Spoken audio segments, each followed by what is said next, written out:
Fala galera, tudo beleza com vocês? Sejam bem-vindos a mais um vídeo. Hoje vamos começar a falar sobre profundidade na mixagem. Tô imaginando em fazer dois vídeos onde em cada vídeo a gente vai abordar dois dos 4 pontos que eu considero principais para a gente desenvolver essa dimensão na mixagem, essa sensação de profundidade, que são eles: volume, equalização, transiente e reverberação, beleza? Café do dia. Então, gente, antes da gente começar, você que já tá careca, igual a mim, de saber qual o procedimento que a gente tem que fazer aqui no YouTube, né? Então, assim, se você quiser ajudar o canal, compartilha, deixa seu curtir, se inscreve no canal, aciona o sininho das notificações e, óbvio, né? Se vocês quiserem trocar uma ideia comigo direto, meu Instagram tá aí embaixo. Se vocês precisarem de algum serviço de mixagem também, a gente pode trocar uma ideia, fazer um orçamento para você, todo mundo ficar feliz, beleza?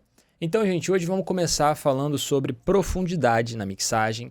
Vídeo A, primeiro vídeo, né? A gente vai falar sobre volume e equalização, que são duas coisas muito simples, mas que se a gente puder dar uma olhadinha de forma independente, assim, de volume e equalização, vamos colocar pan aí também, né? Paneamento, a gente consegue ter umas separações, vamos dizer assim, de primeira camada, segunda camada na mixagem bem interessante. Vamos começar ouvindo aqui a música que a gente vai estar usando para exemplificar nessas técnicas no vídeo.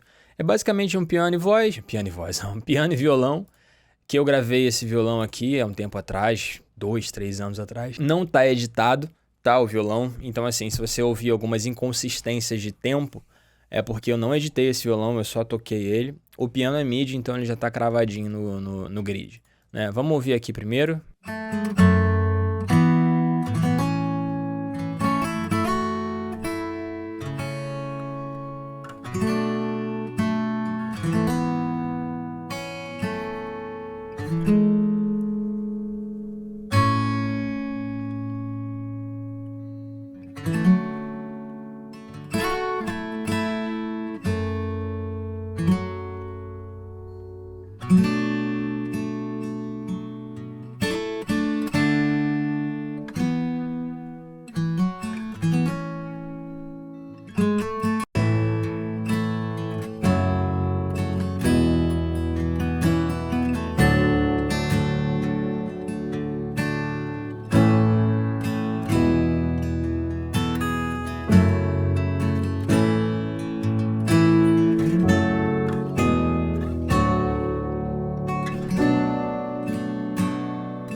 Beleza, né? Ouvindo aqui, a gente consegue perceber que são duas texturas de som completamente diferentes, né? O violão, ele tá, né, tá bem tocado, tá bem legal o som do violão, mas ele tá, eu lembro que na época, o meu violão tava com corda nova, cara. Então assim, o som dele tá bem brilhante. Toquei com unha também, então ele tá cortando bastante o som do violão, ó.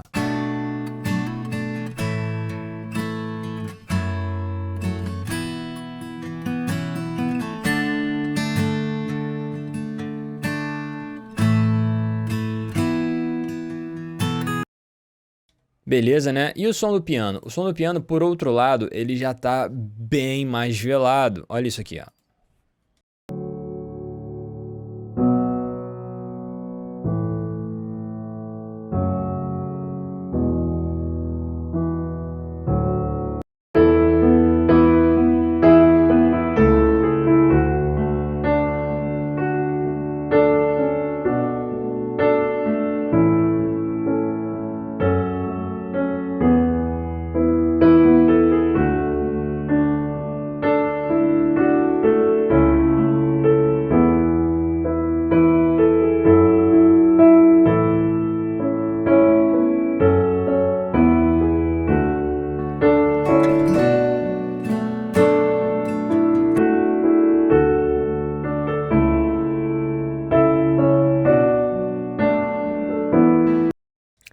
até engraçado, porque assim, eu quando escuto esse piano aqui, eu não consigo me imaginar olhando pra ele. Porque tá estranho, entendeu? Eu sei que o piano, ele, na hora da tocada ali, ele tem mais conteúdo agudo. Ele tem um negocinho ali que tá faltando nesse piano. Parece que esse piano ele foi filtrado, né? O som dele na hora de gravar, né? O áudio, parece que ele foi filtrado, alguma coisa assim. Ele tá estranho. Em compensação, o violão parece que eu tô vendo o cara tocar na minha frente. Aqui, ó.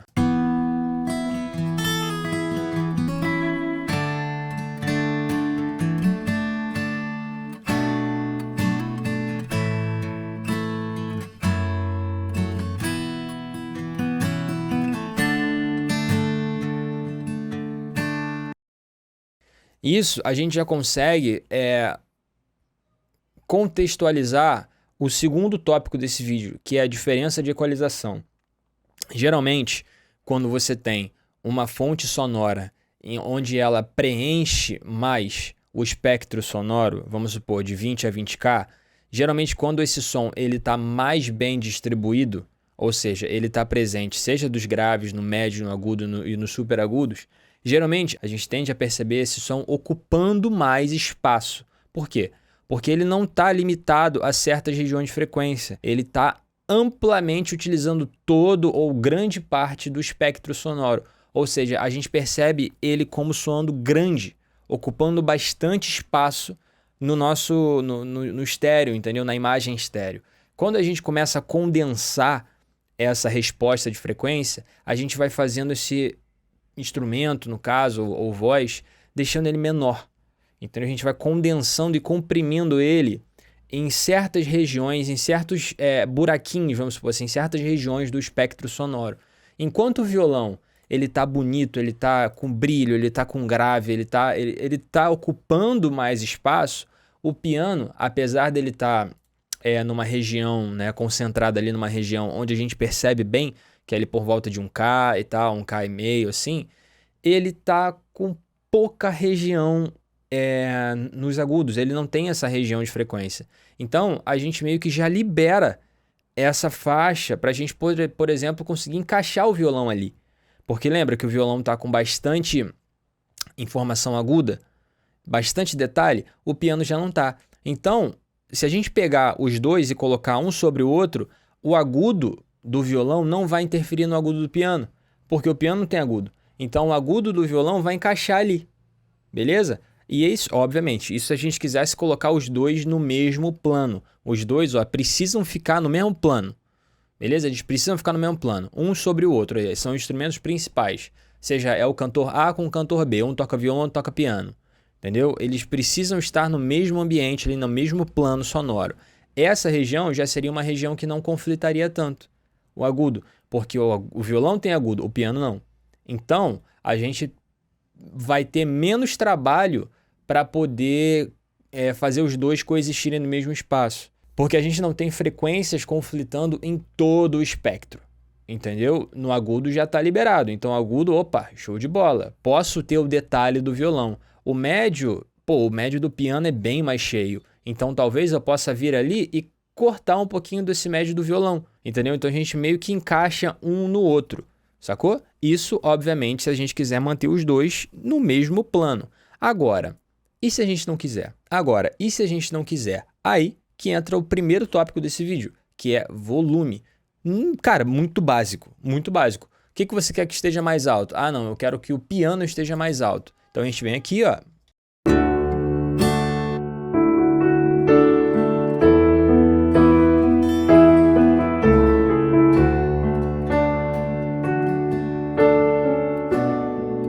Acabou. O piano está mais alto que o violão. Ou seja, o piano ele está mais para frente do que o violão.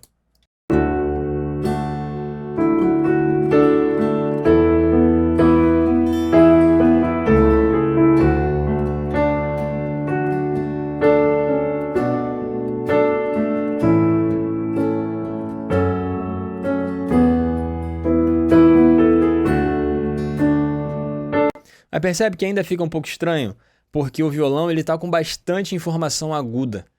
Ele tá com bastante transiente, assim, eu tô conseguindo perceber o violão. Eu acho que eu não quero perceber o violão. Então o que a gente pode fazer? Retirar essa região aqui do violão. Vamos filtrar ele em 7K, os dois aqui, ó. Olha como é que era o som do violão antes. Cadê? Pera aí.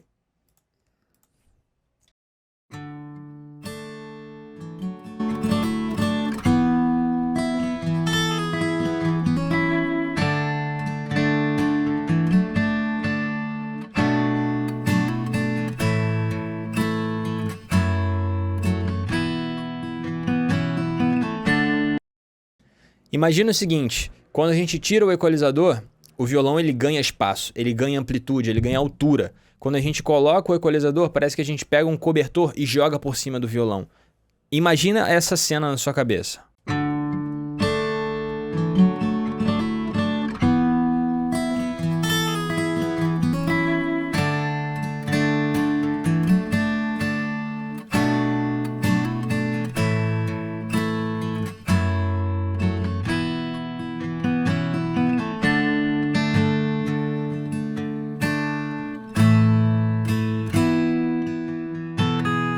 Beleza?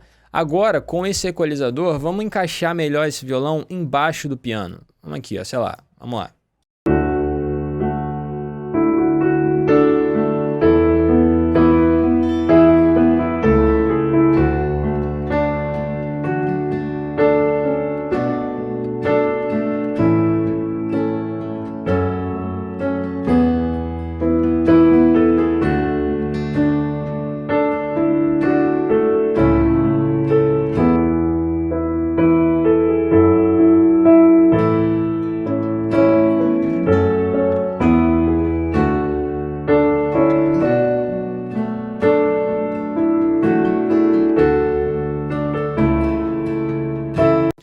Agora vamos fazer o seguinte, nesse mesmo volume, aqui ó, de 7 dB negativo, né, no volume do violão, vamos tirar esse Pro Q3, vamos devolver toda a frequência alta para o violão e você vai ver como que ele vai pular para frente, imediatamente.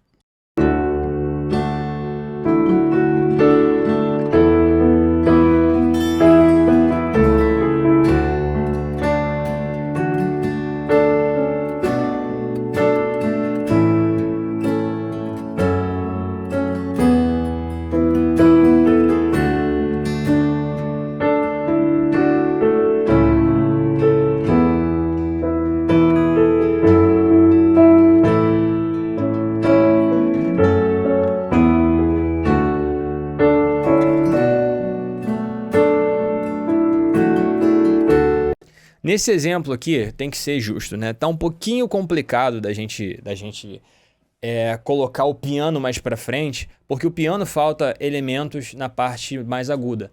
Então, esse arranjo aqui funcionaria muito bem desse jeito. O violão como estrela principal e o piano mais atrás, porque no arranjo ele já se encaixa desse jeito, entendeu? Isso é uma forma muito legal da gente pensar produção musical também. E não deixar para, na hora da mixagem, resolver quais são os planos.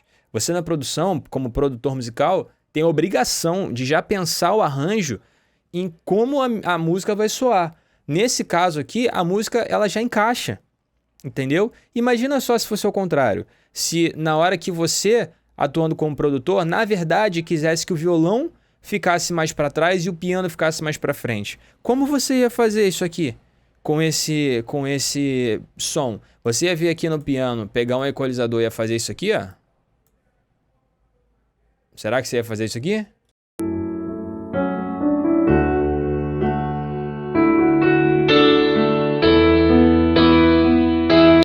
Não ia, né? Não ia fazer isso, porque fica feio. Soa como um erro. Então, essa música desse jeito aqui, ela já se encaixa. O piano mais para trás e o violão como estrela principal, entendeu? Então, assim, o que a gente pode tirar desse vídeo? Se a gente quer mais detalhes, se a gente quer que as coisas apareçam mais na frente da mixagem, obviamente ela tem que ter um volume maior do que o que está em contexto com ela, o que está sendo comparado com ela. Ou seja, o violão aqui, eu quero que ele esteja a estrela principal, então ele está um pouquinho mais para frente. O piano, ele já pode ser um semi-principal. ele pode estar um cadinho mais para trás. E em relação à equalização, o violão ele vai ocupar mais espaço, mais espectro sonoro, porque ele é o meu principal, e o piano eu vou condensar ele um pouco, entendeu? Para que ele se destoe do violão na questão de posicionamento de frente e trás, né? Nisso, a gente já começa a compreender a profundidade da mixagem. O que está mais para frente, ele tem mais volume, maior espectro de frequências, menos reverberação e mais transiente. O que está para trás da mixagem é o contrário, tem menos espectro sonoro, ocupa menos espaço, tem menos volume, tem menos transientes e tem mais reverberação. No próximo vídeo, quando a gente for falar de reverberação e transiente, vai ficar claro isso aqui, porque a gente vai usar esse mesmo exemplo e olha, percebe só no próximo vídeo, não perca o próximo vídeo, como que isso aqui vai ficar mais claro, essa questão de ambientação e profundidade, só com esses 3 elementos, cara, o piano e o violão LR, né? 2 elementos só, beleza? Então, gente, ó, assistam esse vídeo de novo, tá? Caso vocês ainda tenham dúvida. Se vocês quiserem algum vídeo novamente falando sobre o tema, vocês coloquem aqui nos comentários, tá? Eu acho que é bem básico esse primeiro vídeo aqui sobre volume e equalização. Não tem muito para onde ir, tá? Tem a questão do pan também, que eu comentei no início. Mas o pan, o que eu poderia fazer aqui? Vamos imaginar que quanto mais você se afasta da fonte sonora, mais central ela vai ficando. Mesmo que você tenha, por exemplo, um violão extremo na esquerda e um violão extremo na direita. Beleza? Você está vendo os dois aqui, ó. Você está perto, está com uma distância de 1 metro de cada violonista, né? Então você percebe que eles estão aqui no extremo. Se você for chegando para trás, o seu campo de visão vai ampliando, né? E os 2 violonistas, cada vez eles vão fazendo isso aqui, ó. Ao invés de eles estarem aqui, eles vão afunilando, afunilando, afunilando, afunilando. Então isso significa que, se você quiser criar essa sensação, o que tiver lá atrás da mixagem, lá atrás colado na parede, pode estar mais centralizado. E o que você quiser que realmente esteja na cara, na frente da tua mixagem, ele pode estar mais aberto, entendeu? É uma forma de você pensar o pan também, encaixar ele aí nessa questão de volume e equalização, beleza? Então, galera, fiquem com Deus, bons estudos e até a próxima. Tamo junto.